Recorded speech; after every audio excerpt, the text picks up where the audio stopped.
Praise the lord. దేవుని పరిశుద్ధ నామమున మహిమకరం గాక. నేను బాగున్నాను, మరి మీరును బాగున్నారని నమ్ముచు ప్రభునందు విశ్వసిస్తున్నాను.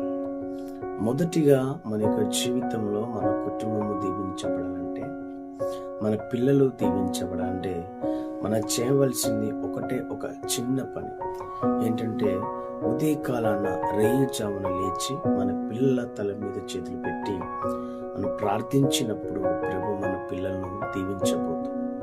మీ పిల్లలు ప్రభు దీవించాలంటే మొదటిగా మీరు మొదటి జామున లేచి మీ పిల్లల తలల మీద చేతులు పెట్టి ప్రార్థించడంలా వాళ్ళు దేవుడు దీవించబోతున్నాడు.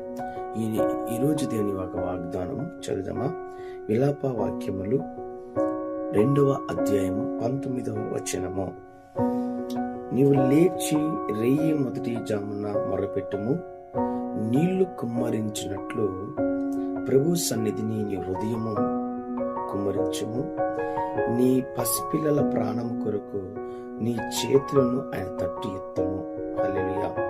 చూడు, మన పిల్లలు దీవించబడాలంటే మరి ప్రాణం నిమిత్తము, ఆరోగ్యము నిమిత్తము మన చేతులు ప్రభు వైపు మన చేతులు ఆకాశం వైపు ఎత్తి ప్రార్థించినప్పుడు దేవుడు మన ప్రార్థన ఆలకించి మన పిల్లలకు మంచి ఆరోగ్యం ఇచ్చి కాపాడబోతున్నాడు. మన పిల్లల తలల మీద చేతులు పెట్టి ప్రార్థించినప్పుడు